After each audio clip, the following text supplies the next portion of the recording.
IBN 24 news देखने वाले सभी दर्शकों का हार्दिक स्वागत है। मैं हूं आपके साथ शिवम और आप इस वक्त देख रहे हैं IBN 24 न्यूज़। हम आपको बता दें कि इस वक्त हम कठुआ शहर के मुखर्जी चौक में खड़े हैं।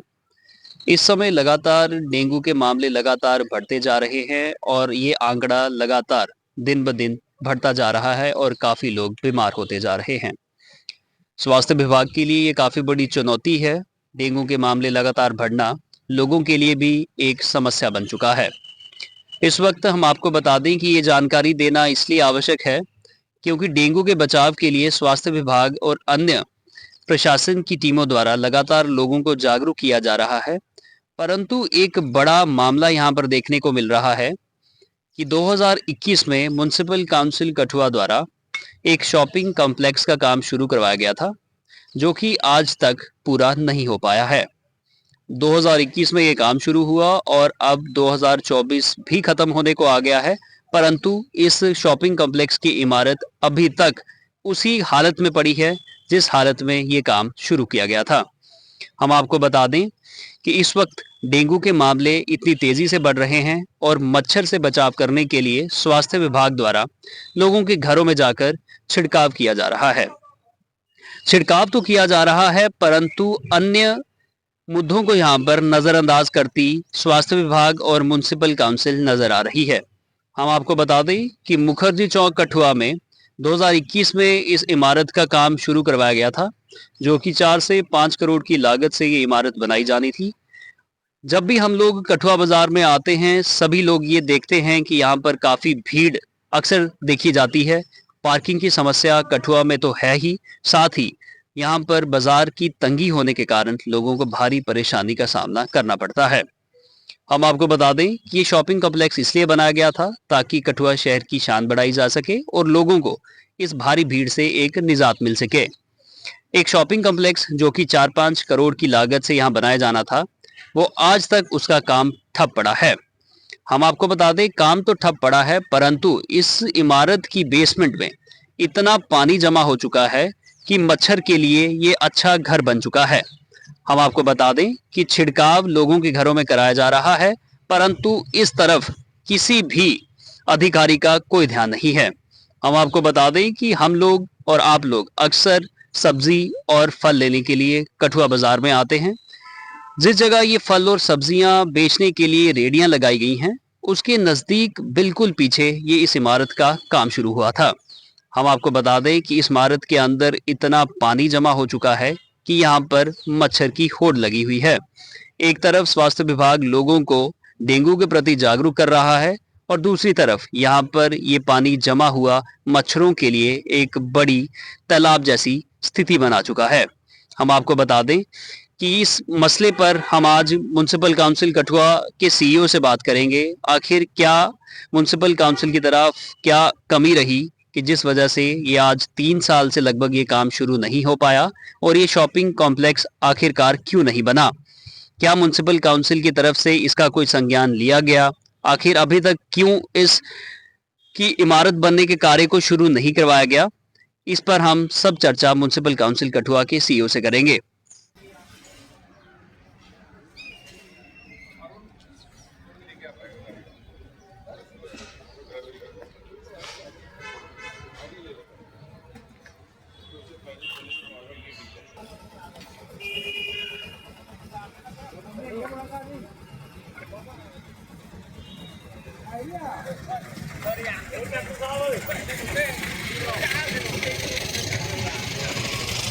जोड़े जोड़े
जैसा कि हमने आपको बताया कि मुखर्जी चौक में म्युनिसिपल काउंसिल कठुआ द्वारा बनाई जा रही इमारत अभी भी काम उसका अधूरा है।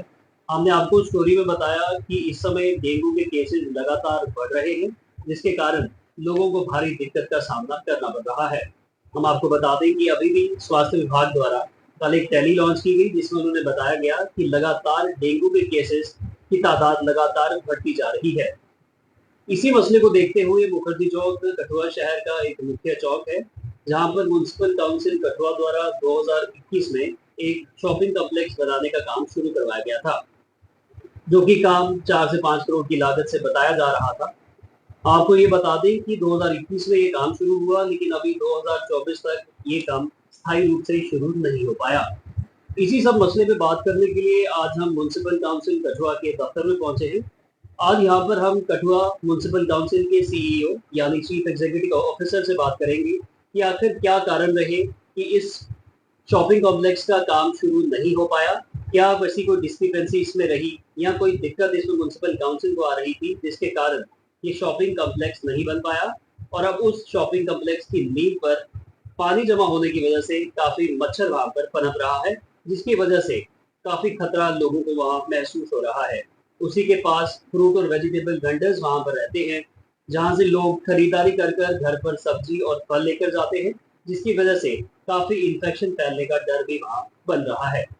आइए बात करते हैं म्युनिसिपल काउंसिल कठुआ के सीईओ से। पहले आपका शुक्रिया और सभी लोगों को धनतेरस की बहुत बहुत मुबारक है और आने वाली दिवाली की बहुत बहुत मुबारक है। जैसे आपने एक मुद्दा उठाया शॉपिंग कॉम्प्लेक्स का जो मुखर्जी चौक में बन रहा था, तो मैंने भी जैसे अभी रिसेंटली ज्वाइन किया है, तो आते ही मैंने भी इस चीज़ का संज्ञान लिया कि शॉपिंग कॉम्प्लेक्स का क्या प्रपोजल था, कितना प्लान था और क्या था। तो उसमें बेसिकली ये टोटल जो प्रोजेक्ट कॉस्ट थी वो अराउंड 27 करोड़ के करीब बन रही थी। तो अब 27 करोड़ जो थी वो जो पावर थी उसमें एडमिनिस्ट्रेटिव अप्रूवल की वो थी सैक की, कौंसल की, तो वो सेक्रेटरी से अप्रूव होना था। तो लेकिन उस टाइम पे जब कौंसल थी तो कौंसल की जो पावर थी 5 करोड़ की, जो कि ओन सोर्सेज से यानी कि सेल्फ फाइनेंस स्कीम में था वो। तो उन्होंने उस टाइम पे वो उसका 5 करोड़ का एक टेंडर लगाया, जिसमें हमारी शॉप्स बनी थी 2 फ्लोर पे और पार्किंग स्पेस और साथ में उसका एक हॉल वगैरह भी बनना था। तो उसमें 5 करोड़ में उसका थोड़ा जो फाउंडेशन का काम था, तो वो फाउंडेशन का काम हुआ, जिसमें भी थोड़ी लाइबिलिटी वगैरह अभी हमारे पास पेंडिंग थी, 1.5 करोड़ की पेंडिंग है। तो अब जो नेक्स्ट फेज है उसमें जैसे कि मैंने बताया कि टोटल 27 करोड़ की डीपीआर है। तो अब उस 27 करोड़ की डीपीआर में हमें वो 1-2 बारी पहले भी प्रोजेक्ट किया, तो उसमें यही कहा गया कि आप इसको पीपीपी मोड पे यानी कि पब्लिक प्राइवेट पार्टनरशिप मोड पे इसका एक डिजाइन के लिए भी आरएफपी निकाल सकते हैं, या फिर जो ऑलरेडी हमारे पास डिजाइन है उसके उसी को हम यूज करके एक पीपीपी मोड पे एक हम टेंडर लगाएं। तो जिसके तहत मेरी डीसी साहब से भी बात हुई, तो उनको भी मैंने अप्राइज किया, तो उन्होंने भी कहा हम इस पे जो है एक बार कमिश्नर मैम को भी ये प्रोजेक्ट जो है फॉरवर्ड करेंगे, जिसमें हम पीपीपी मोड पे इसको कैसे आगे लीज पे दे सकते हैं और कैसे इसको कंस्ट्रक्शन कॉस्ट जो है जो हमने भी अपने फंड्स यूज किए हैं और जो ऑलरेडी हम लीज पे रखेंगे, यानी मान लो design build finance operate and transfer model पे होगा, डिजाइन भी वो करेंगे बिल्ड भी वो करेंगे।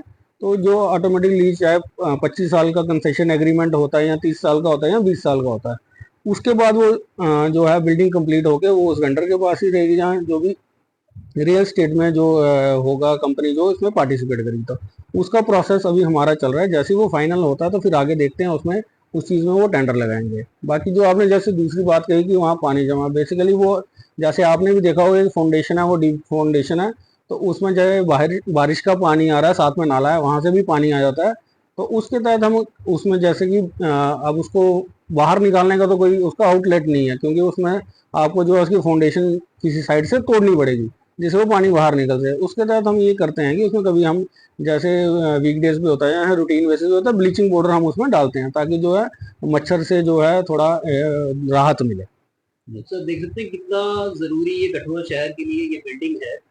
आए दिनों हम देखते हैं कि कठुआ बाजार में तंगी रहती है, पार्किंग की व्यवस्था अभी कठुआ में नहीं हो पाई है, काफी रश यहाँ पर लोगों का रहता है।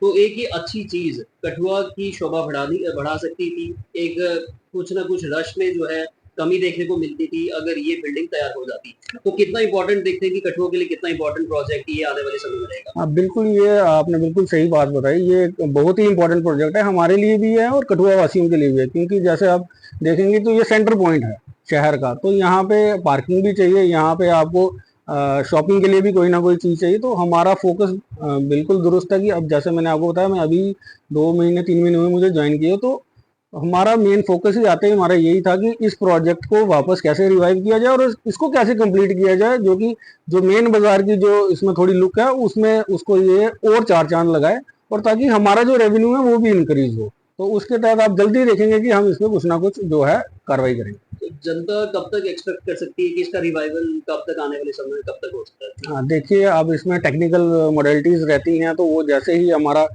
एक बारी जब डीसी साहब से पूरा फाइनल होके फिर कमिश्नर मैम के पास जाएगा, फिर उसमें आगे क्या प्रोसेस रहता है, हमें अप्रूवल मिलता है, तो उसके बाद ही आगे होगा। आप इसको, ये तो टाइम कंज्यूमिंग है, लेकिन हम इसको जल्दी से जल्दी करने की कोशिश करेंगे, ताकि आप देखेंगे 2-4 महीने में हम इसका प्रोसेस एक जो है वापस रिकंस्ट्रक्शन का टेंडरिंग सेंटरिंग का वापस स्टार्ट कर सकें। सर, जो आपने बात की ब्लीचिंग पाउडर उसमें डालने की, क्या यह प्रक्रिया हर कुछ महीने बाद रिपीट की जाती है कि काफी लंबे समय हो गया है इसको ब्लीचिंग पाउडर को वहाँ इस्तेमाल किए? नहीं, हम इसमें डालते रहते हैं। जैसे ही हफ्ता, क्योंकि 14 दिन का टाइम पीरियड होता है मच्छर को वापस पनपने का, तो उसमें हम इसको ब्लीचिंग पाउडर भी डाल देते हैं, और कभी कभी हम फॉगिंग से भी इसको आगे पीछे उसके एरिया में फॉगिंग वगैरह करते हैं, जिससे मच्छर के पैदा होने की संभावना थोड़ी कम हो जाए। जी, स्वास्थ्य विभाग ने डिटेल दी है कि डेंगू के केसेस लगातार बढ़ रहे हैं। क्या म्युनिसिपल काउंसिल भी एक साफ सफाई का एक माध्यम रहता है लोगों के लिए? क्या आपको भी कोई हिदायत है कि म्युनिसिपल काउंसिल भी स्वास्थ्य विभाग के साथ कोई कॉपरेशन करके छिड़काव में जो है वो मदद कर सके? अब बिल्कुल जैसे आपने बताया, हम ऑलरेडी उनके साथ कॉपरेशन में चल रहे हैं। जैसे ही किसी वार्ड में या कहीं पे केसेस आते हैं, हमारे तो एक तो लोकल रिप्रेजेंटेटिव जो एक्स चेयर काउंसलर वगैरह हैं, वो भी हमें फ़ोन करते रहते हैं, और दूसरा हमारा जो है ऑलरेडी एक ग्रुप जो है हेल्थ डिपार्टमेंट के साथ ऑलरेडी हमारा एक ग्रुप बनाया गया है, जिसमें किसी एरिया का टाउन के अंदर जो होगा, वहाँ से हमें कोई भी मैसेज आता है कि उस वार्ड में कोई केस आए या किसी भी वार्ड में कोई केस आया, तो हमारी फॉगिंग की टीम ऑलरेडी वहाँ पे उनके साथ ही जाती है, और जो भी नेसेसरी जैसे फॉगिंग करनी है या फिर अवेयरनेस करनी है, तो उनके साथ रह के ही हमारा जो है इन कोऑर्डिनेशन विद ये प्रोसेस चलता है। तो जैसे कि डेंगू के केसेस बढ़ रहे हैं, तो आम जनता को, कठुआ के लोगों को क्या मैसेज आपसे रहेगा, क्या अवेयर करेंगी कि इससे कैसे बचा जाए? हाँ, जैसे इसमें मेरी एक लोगों से अपील है, जैसे कि ये दिवाली का त्यौहार है, तो स्वच्छता का त्यौहार है, तो मेरी लोगों से यही अपील है, क्योंकि जैसे है कि डेंगू का जो मच्छर है वो साफ पानी पे पनपता है।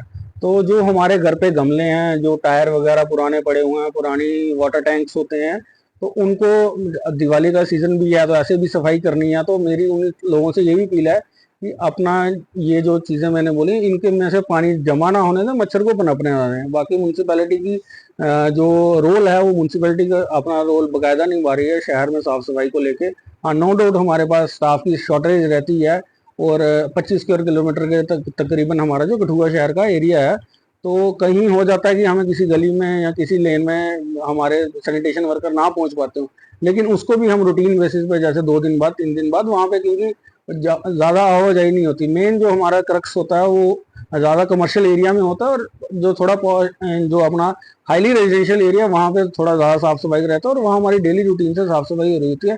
फिर भी हमें जो डेली बेसिस पे कंप्लेंट्स आती हैं, तो हम उसका सोचते हैं कि टाइम पीरियड से ही उसका जो है निवारण हो जाए।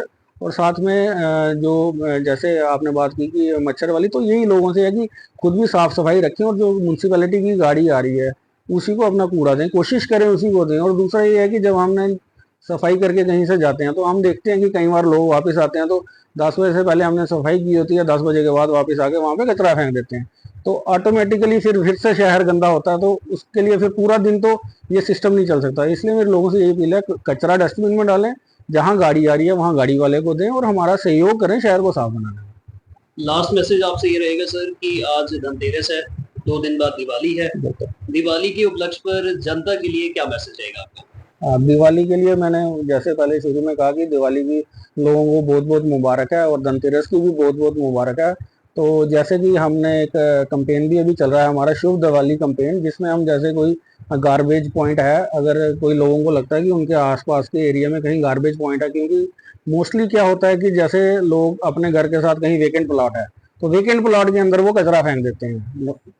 है किसी प्राइवेट प्रॉपर्टी में हमारा कचरा उठाना बनता नहीं है, लेकिन फिर भी हम उठाते हैं। तो मेरी लोगों से यही अपील है कि जो कचरा है इकट्ठा करके अपने एक डस्टबिन में रखें, अगर गाड़ी नहीं आ रही हमें कॉल करें, हम आके वो कचरा उठा के ले जाएंगे।